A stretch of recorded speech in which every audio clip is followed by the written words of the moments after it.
মধ্যপ্রাচ্য থেকে দক্ষিণ এশিয়া, বিশ্ব রাজনীতির সমীকরণ কি তবে বদলে যাচ্ছে? সৌদি আরব, তুরস্ক ও পাকিস্তানের নতুন প্রতিরক্ষা জোট ইসলামী নেটোয় কি তবে যুক্ত হতে যাচ্ছে বাংলাদেশ? পাকিস্তান, সৌদি আরব ও তুরস্কের মক্কা জয়েন্ট ডিফেন্স এগ্রিমেন্ট ঘিরে ঢাকায় আগ্রহের পেছনে রয়েছে একাধিক জাতীয় স্বার্থ। চুক্তিতে এক দেশের ওপর হামলা হলে ৩ দেশের ওপর হামলা হিসেবে বিবেচনা এবং সামরিক প্রযুক্তি, প্রতিরক্ষা সরঞ্জাম ও যৌথ মহড়ায় সহযোগিতার কথা বলা হয়েছে। ভবিষ্যতে অন্য দেশেও এতে যুক্ত হওয়ার সুযোগ রয়েছে। বাংলাদেশের জন্য সবচেয়ে বড় সম্ভাবনা হতে পারে সৌদি আরবের সঙ্গে অর্থনৈতিক সম্পর্ক আরও জোরদার করা। 2025-26 অর্থ বছরের প্রথম 11 মাসে সৌদি আরব থেকে বাংলাদেশ পেয়েছে প্রায় $528 কোটি রেমিটেন্স।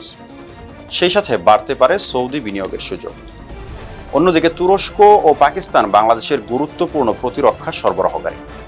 জোটে যুক্ত হলে সামরিক প্রশিক্ষণ, প্রযুক্তি হস্তান্তর ও যৌথ উৎপাদনের সুযোগ বাড়তে পারে। পাশাপাশি পশ্চিম এশিয়া থেকে জ্বালানি আমদানি ও গুরুত্বপূর্ণ নৌপথের নিরাপত্তাও বাংলাদেশের জন্য গুরুত্বপূর্ণ।